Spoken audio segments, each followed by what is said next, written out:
Today is August the 18th, 2010. We are interviewing Mr. Jack Kill in Biloxi, Mississippi. Mr. Kill is 87 years old. He was born on August 1st, 1922. My name is Juan Rivera, and I will be conducting the interview. This interview is being conducted for REI Productions and the Veterans History Project for the Library of Congress. Mr. Kill and I met through an article that was written about our company regarding a World War II TV series, Duty Bound. Mr. Kill, for the record, would you please state your name? I'm sorry. Your name. Jack Davis Kill. And what year were you born in, sir? 1923. And the month and day? 1 August 1923. Okay. And what branch of service were you in? Branch of service were you in? Oh, I was in Coast Guard and Air Force. Okay. And what was the highest rank you achieved while in the Coast Guard? First class petty officer. All right. We call it first class cook and baker. Okay. Where were you born at, sir? What city? I was born in Apperson, Oklahoma, in 1923. Oklahoma. Okay. And as far as your family is concerned, you said you have two brothers, is that correct? And what were their names? Albert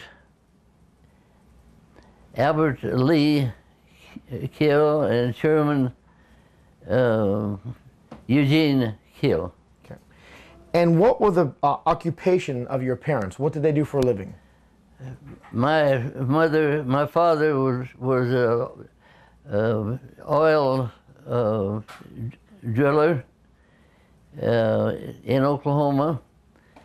He was 27 years old and burned to death when the well came in, and it caught on fire, and he was killed. My mother mostly just raised children. And what were you doing before the war broke out? Which war? World War II. World War II. I was lived on a farm in Oklahoma, outside of a little town called Foyle, Oklahoma, which is near Claremore, Oklahoma, Will Rogers' hometown. And what was life like back then? It was during the Depression years, and we had to make one squirrel with lots of gravy to do for 6 people. And did you and your brothers work to help your mother make ends meet? Yes, we all did. We all did everything we could to make ends meet. Times were tough. It was Depression years. It was tough, but we got together. We had particular jobs to do on the farm, and we made things work. True, we didn't have filet mignons and all the good things that I have now, but we still got by, and when the war come along, I was able to leave the farm and go to the Coast Guard to war. Now, let's talk about the war. The war was, of course, December 7th, 1941 is when Pearl Harbor was bombed. Where were you at that day? How did you hear about that? I was on the farm. I lived on the farm, and just working on the farm, I guess. And I was, of course, we didn't have any electricity. We didn't have. We had no electricity. We had no. I don't even recall having a radio because we couldn't afford batteries, and we just should, like I said, we had no electricity. So I don't know how we even heard there was going to be a war. It had been bombed. But somehow I got in contact with a friend of mine who went to the same school that I went to, and he said that we were going that we'd been bombed by Japan, and he was going to join the Coast Guard, and that's when he talked me into joining the Coast Guard. And myself, I was 18, and my brother next to me was 17. And did your brother also try to join the service as well? He went in at 17. And what branch of service did he go in? Oh, he went in the Coast Guard. As well? Yeah, okay. He went in the Coast Guard. He went through boot camp because he was in the reserves, and I was in for 3 years. And he went through boot camp in New Orleans, and I went through boot camp in Fort Lauderdale, Florida. Okay. So you enlisted, you were not drafted? Correct. Okay. Uh-huh. Now, when you enlisted, was there any particular reason you chose the Coast Guard? No particular reason. I'm just glad I didn't join the Army. Okay. The only reason I joined the Coast Guard was because I thought of this friend of mine, but I can't even remember where he went or what. We were all separated. Do you remember your date of enlistment again? You said that was in January? January, I believe the 3rd of January. Of what year? 42. 42. Okay. So you joined immediately after, almost. After Pearl Harbor. Yeah, December Pearl Harbor. Right. And okay. I went, yeah. Uh-huh. Okay. Now, you said you went to Fort Lauderdale for your boot camp. Fort Lauderdale for a year. Okay. Uh-huh. Tell me what boot camp was like. What, boot camp? Yes, sir. You got to remember that everything was in disarray. Here we are with Japan making a bad mistake that they made. But everything was disarray. There was very little organization. I don't even recall the building that I originally went, that I took boot camp in. They tried to teach us how to do semaphore and things that you would do in the Coast Guard or Navy. Later on, they took over, as they got more organized, they took over nightclubs as training areas and reassignment areas, and they become more organized then. And of course, I left and left Fort Lauderdale and went on the way different places. But things were in much disarray. The Germans had submarines off of Florida. They were sinking ships off of Florida. The people of Florida didn't want to turn the lights out, and the German submarines sat out there when a ship had passed between them and the lights, and they'd send a torpedo into them.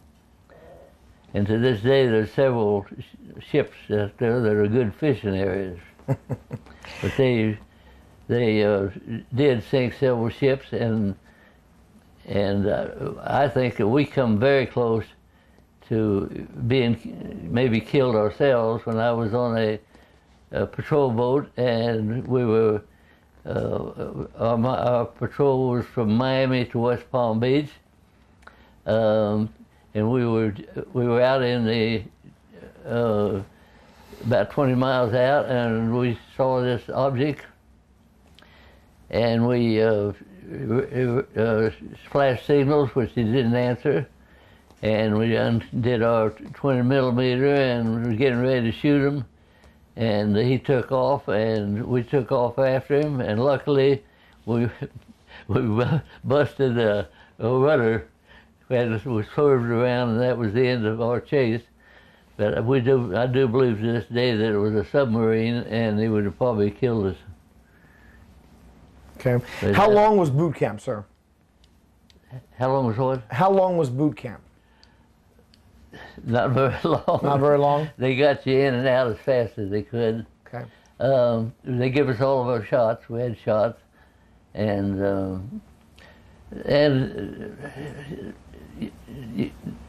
I never did learn how to semaphore and that type of stuff. Okay. But they as soon as they could, they sent me to Key West and as a seaman on that training boat, the old Pandora. Okay. Did you receive any specialized training while you were in boot camp? Not that I can think of. Okay. Right off the bat. Okay. And was there any specialized training subsequent to boot camp? No. Okay. I originally went to Fort Worth, Texas, and then we were shipped on down to Fort Lauderdale. But originally our first stop was Fort Worth. But my first boat that I was on of any size was a big sailboat. They put about, I think about, let's say 10 of us on this sailboat, and we went out, and we were supposed to go out. They wanted to teach us here in the middle of a war how to run a sailboat. And I remember we had, for lunch, we had bologna sandwiches. And there was a hell of a lot of bologna out there floating around. So now you basically are a young country boy who's lived a simple life, and you've joined the military. How did you adapt to military life? Was it difficult for you? I don't recall it being difficult for me, no.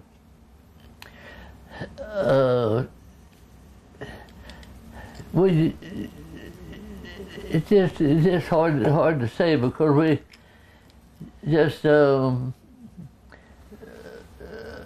our jobs, and then when we got off, we had a few beers and stuff like that until. Remember, I was on this 72-foot yacht that our run was from Miami to West Palm Beach. We were out 2 days and in 1 day. And of course, then when you come in, while you're cleaning up the boat and you're doing this and that, and then you may go out on liberty at night, and then you come back and go to bed, and then the next time you go out, you're going back out again. So you were busy doing things that you didn't have time to do anything else. Now, after your boot camp and your training, you went overseas, is that correct? No, not that. That's right. So where did you go after boot camp? What was your first duty station? My first assignment was the old cutter, the Pandora, as a seaman out of Key West. We were training, and there were two of us, two cutters. We were training sonarmen. That's depth finders, in case people don't know what sonar is. It's a depth finder. Not depth finder, I mean an object finder, what do you say? Not a depth finder, an object finder, like submarine, for instance. Mm-hmm. Training them to be able to operate the sonar. Then they sent me to cook. I wanted to cook in baker school, and I was on a 72-foot yacht that had been converted for anti-submarine patrol. Our run was from Miami to West Palm Beach, and we would be 2 days out and 1 day in, and then I was put on shore, and I was on shore for a while, and then they put me on this 83-footer, and the next thing I knew, I was on our way to New York City, and on a ship going overseas. So you really don't have time to do a lot of your whole life is wrapped up in the military, and we, of course, we didn't have any families or any wives or anything like that. So you're wrapped up in the military, basically. So what year were you deployed overseas? Do you remember? 40, it'd be in 44. Okay, and where did you go to? Where were you sent? Well, you're not in the Army now. You're not in. You're on a boat, and I was on the 83-foot boat, and they put 4 of us on a Liberty ship in a convoy, and we went to England. We ended up in Poole, England.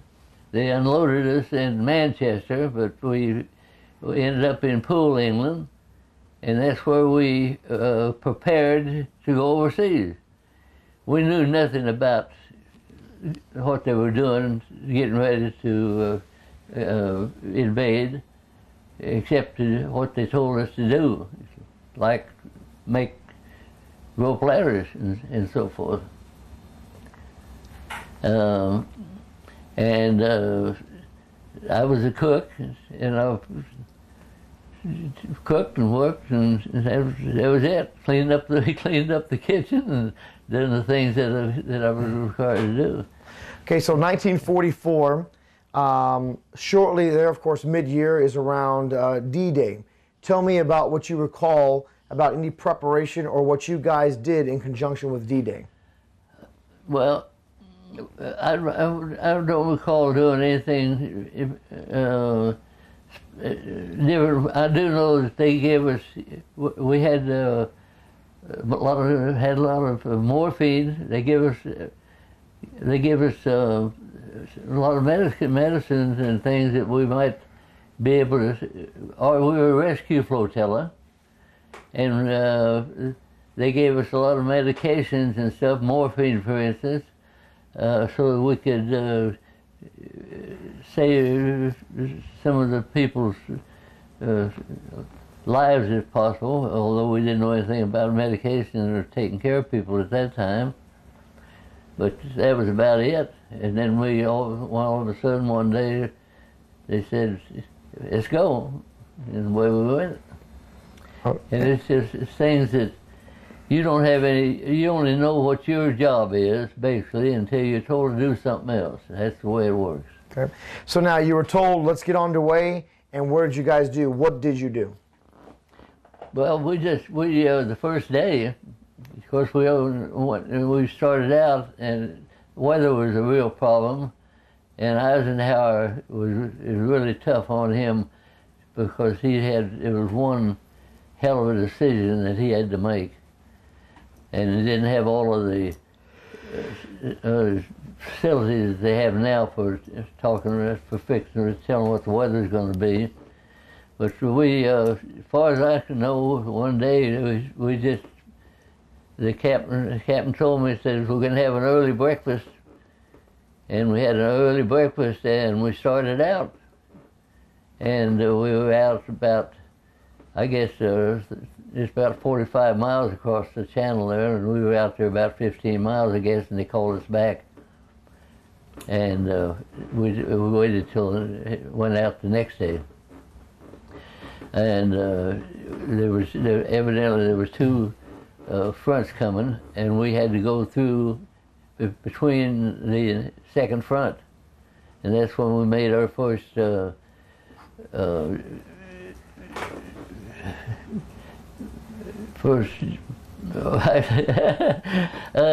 picking up, first rescue, and our first rescue was 13 men on a tank carrier. It was sinking not from the enemy fire, but from weather.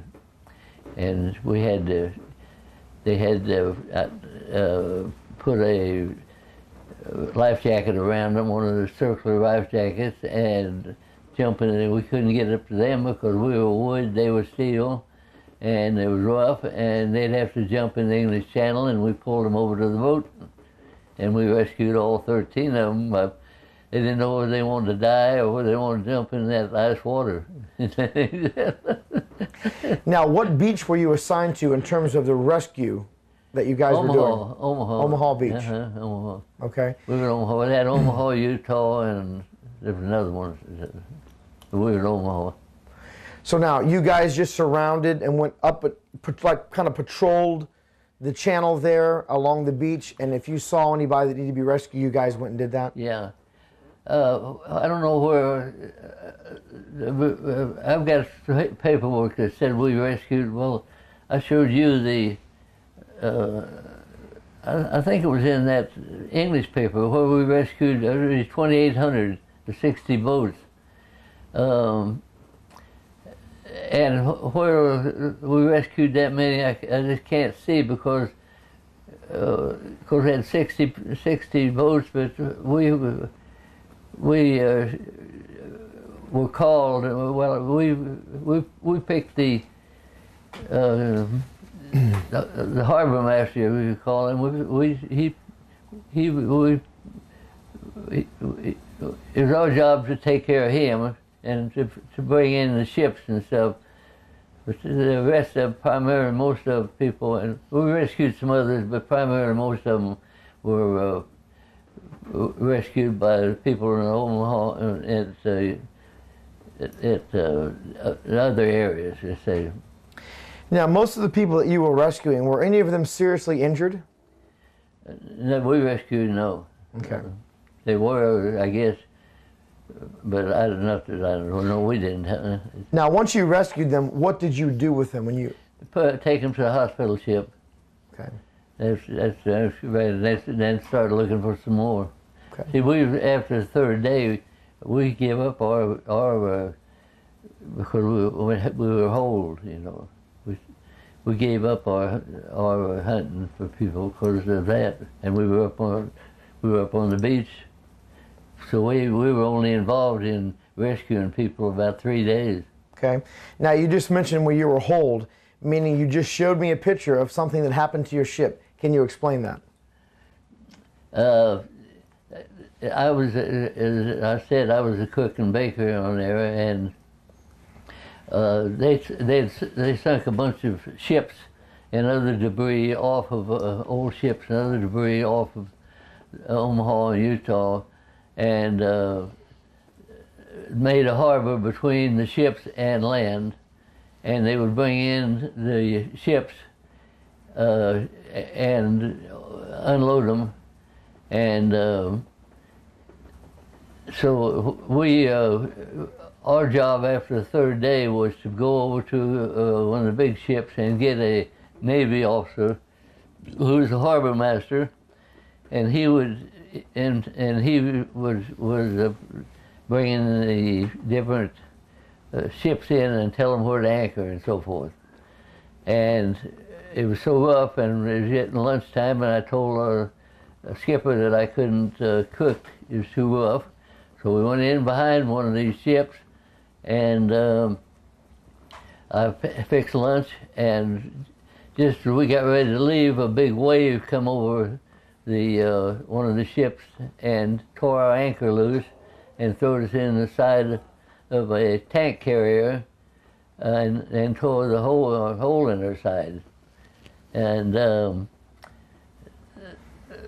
there, I don't know whether I was telling you this or not, but we had we had a skipper and first-class boatsmate, both from New York City. They loved to have symphony music and things like that. And of course, we had the old '78 records then. And I had one record, Roy Acuff, Night Train to Memphis. And being from Oklahoma, I had that record, and I can't remember, I think I must have one or two others, but I do know that that one was the only one. All those other beautiful records that they had were destroyed, and I had Roy Acuff and Night Train to Memphis. So I gave it to a CB who works on the beach in a bulldozer, and he come down to the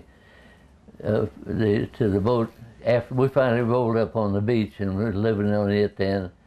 And he come down there, and he gave it to. They had a big speaker system all up and down the beach, and he gave it to them. And you could hear Roy Acuff singing "Night Train from Memphis" for 25 miles all up and down the beach. I never did get around to telling Roy. I went to, with the Shriners, went to Memphis one time, and I never did get to see Roy. So the Shriners went to make a movie there, and I never did get to see it. I was going to tell him about that. That was something. That's great. The only damn one was that one record. Now, you told me that you guys, when the damage happened to the ship, you guys tried to get it in and beach it as quickly as you could. Could you explain that, and then what you got, where you lived for a few days, and then what happened to the ship? Oh, well, as soon as we ran aground, we had to beach it because the water was pouring in, and we saved what we could save. I even went back in, and the skipper didn't want to get wet, but I even volunteered and went back and got a bunch of the skipper's clothes and stuff. But we saved what we could.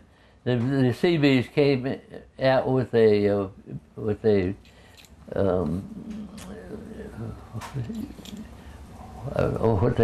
the car a car that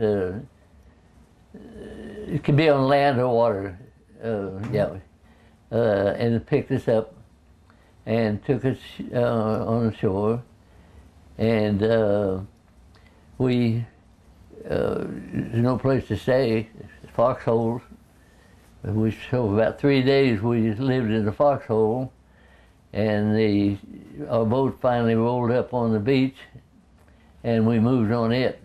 And we were on it for about 3 or 4 days, and the CB put a patch on our side, and they towed us back to England in the convoy.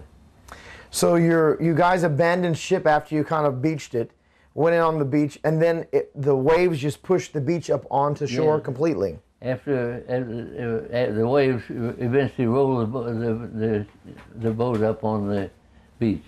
You never even looked at the. I don't even remember even looking at the boat after we got off of it. It was out there. It was out about. Oh, I'd say as far as here, that street right down there. And the name of that boat was, or the numbers on that boat was USCG 20. Yeah, correct? Yeah. Okay. All right. So there wasn't no USCG. It was just 20 on there. Okay. It was all. Okay. Now, after you guys, the CBs helped you patch it. Where'd you guys go then? We were at the shipyard at Poole. We were at the shipyard at Poole. And we were in the shipyard, I can't recall how long it was about a month. And then they, because really the boat wasn't what we were saving, but they were trying to save everything they could save then just in case. But, and then they sent us back to France and actually forgot about us. And we only carried about a week's supply of food, and we were over there about a month.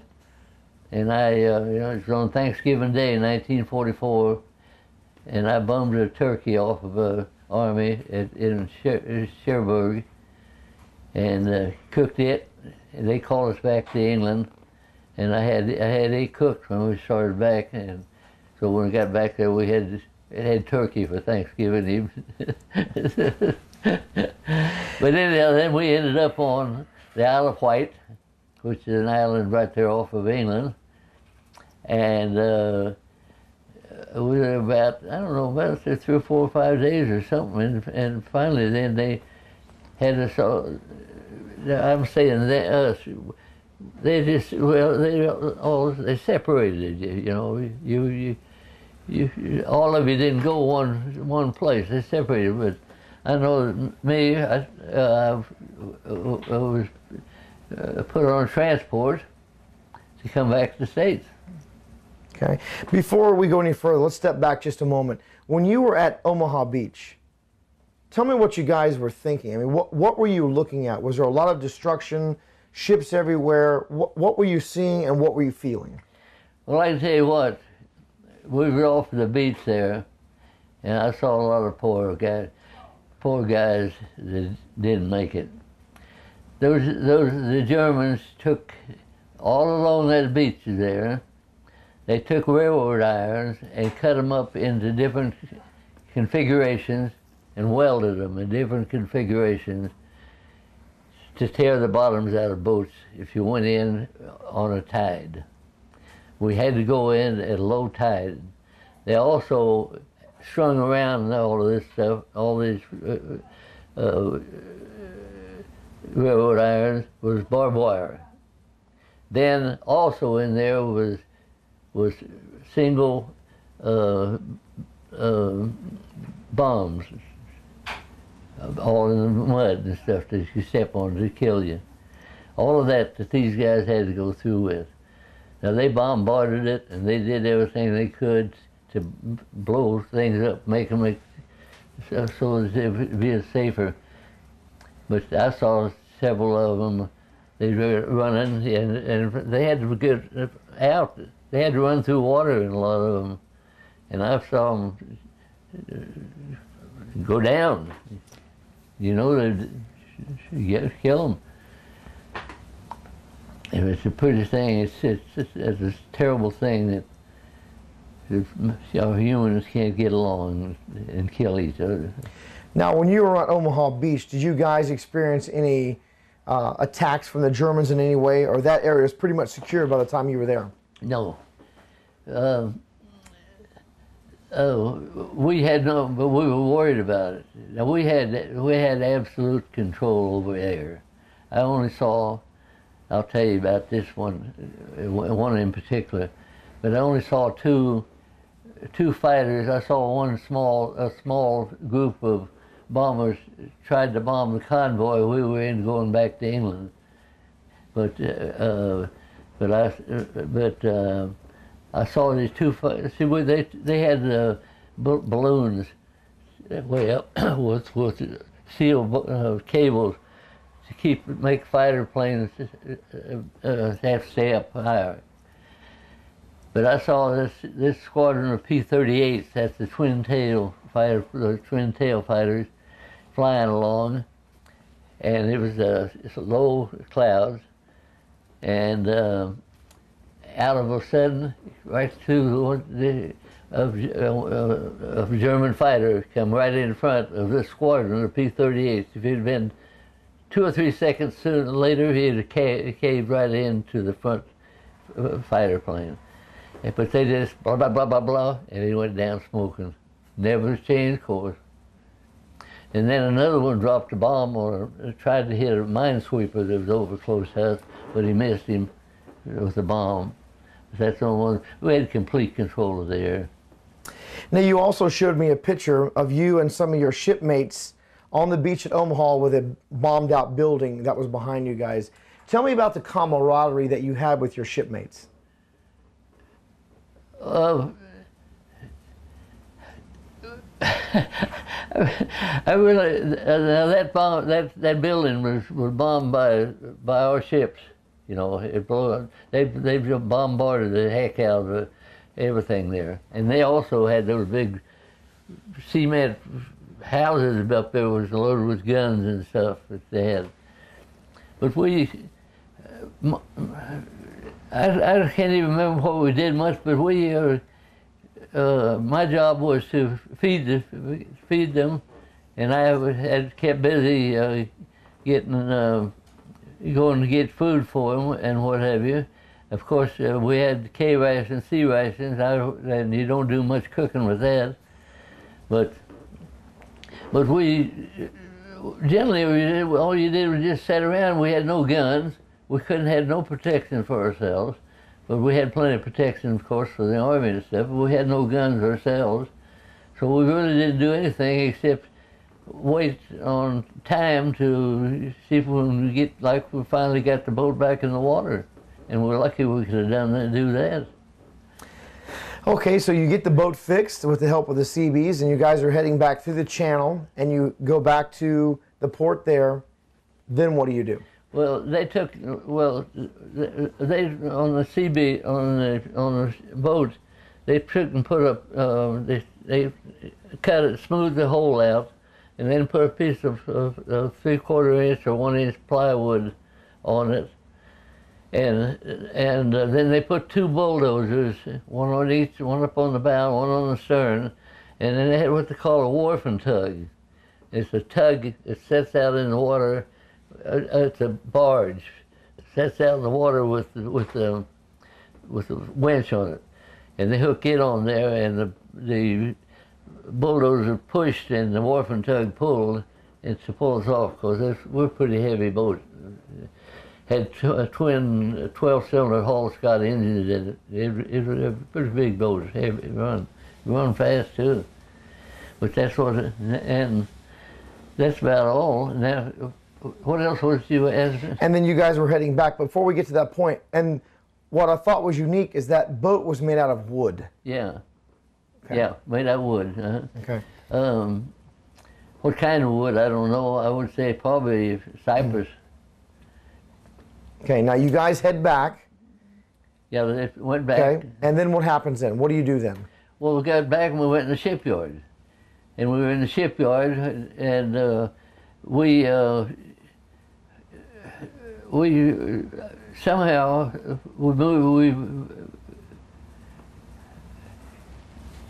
we were able to stay on the boat somehow, but I can't recall how, because they had to work on it.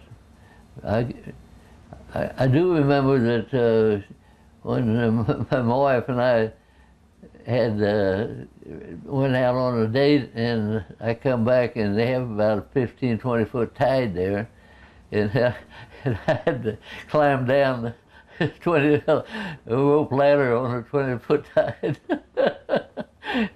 And I wasn't in very good shape, but I finally made it. So I know that we were tied up to the dock, and at some period in the line, we must have been able to stay on it all the time, because there were no motels or anything around there where we could stay. Okay. And how long did you stay there? I don't know exactly, but around a month. Okay, and then where did you go next? Over to France. And then you guys were there for a while, because you said they forgot about you. Yeah, we was there for, I'm not sure, but I would say for a couple of weeks anyhow, maybe 3 weeks. Right. Okay. Do you recall where you were at when you heard news that the Germans had surrendered? No. And I was going to tell you, on food and stuff now, there was just all kinds of food floating around out there in the ocean. And even though when I left England, we had about a week's supply. We didn't plan on staying there that long. I had about a week's supply, but I didn't realize it was going to have all that time. But it was all, and I bummed lots of stuff off, bread and things like that, off of the freighters, the ships that were over there. And then, of course, like I said, like the turkey we went into a couple of harbors in France, and I bummed stuff there from the Army and Navy. And you said you got the turkey from some Army in Cherbourg. Yeah, sure. Okay. Yeah. Mm-hmm. All right. Now, the war's winding down now. So how long before you go back stateside?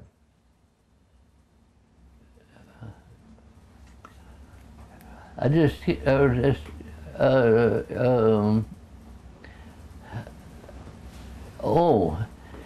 we were in the Isle of Wight first. When we went back to England, we went to Isle of Wight. We ended up in Isle of Wight, and we stayed over. Why they went to Isle of Wight, I don't know, but they ended up turning all those boats, as far as I know, over to the British. And we were at the Isle of Wight for, I don't know. Joan can probably tell you better. She was over there sometime with me, but a couple of weeks, I think. I remember getting Australian canned Australian lobsters, and writing them off as potatoes. And I remember us the bars would get about 2 or 3 fifths of whiskey. That's all they would get a month. And I remember us taking control of all the whiskey that they had there at the Isle of Wight. But then, all of a sudden, we just I went back to England, and I can't remember how I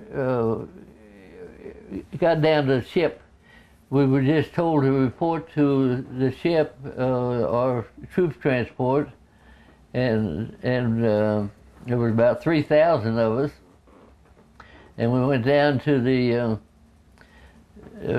ship. I was toward the last, and we had a disease that the military was kind of concerned about called gonorrhea, and I was toward the last, and what you do, you go in and you would show yourself. There's a couple of medics was there by the gangplank, and they would see if you had any excretion, and then they'd wave you on up the gangplank.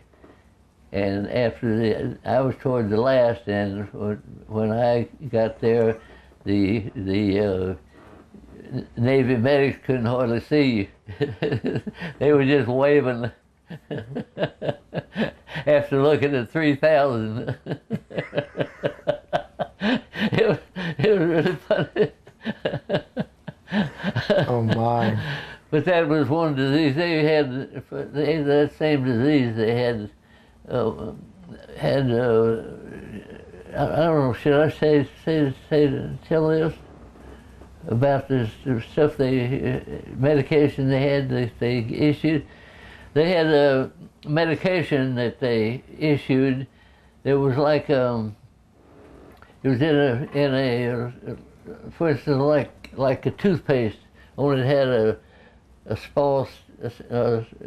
spout on it. And when you come back from shore, they would say, "Have you been with any women?"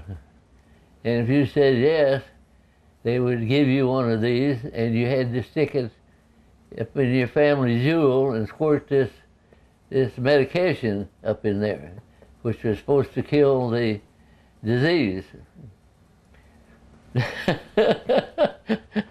And a lot of people don't have any idea what this is like, and a lot of them never even heard of gonorrhea.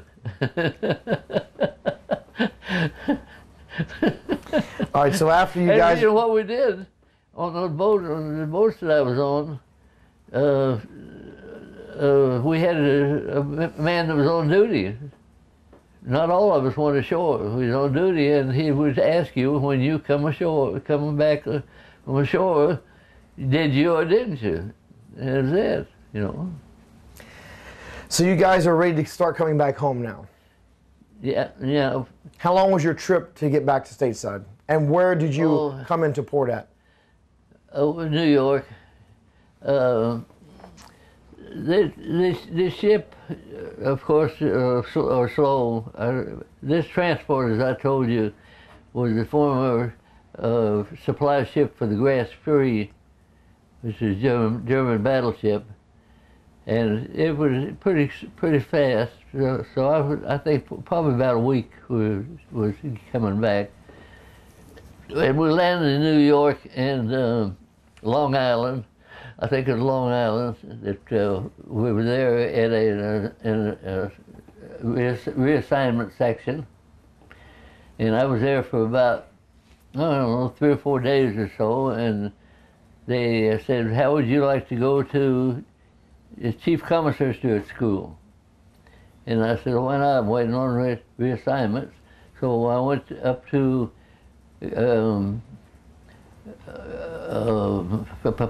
Naval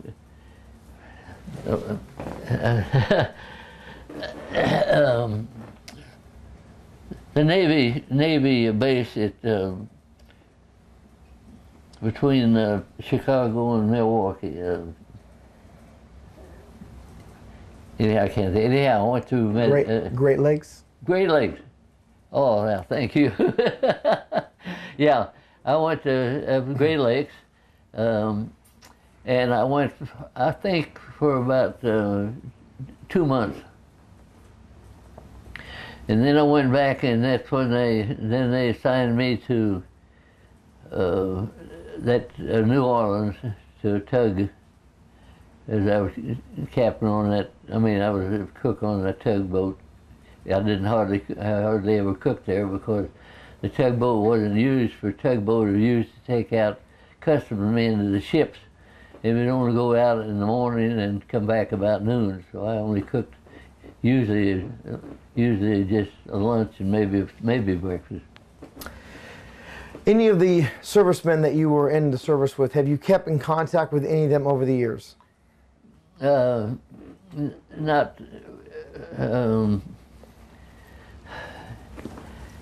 You're squeezing my thinking.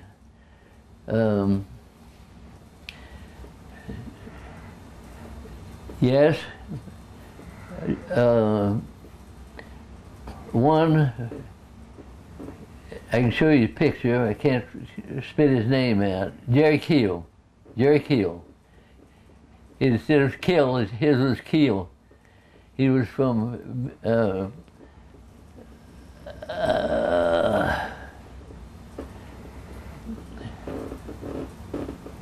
anyhow, his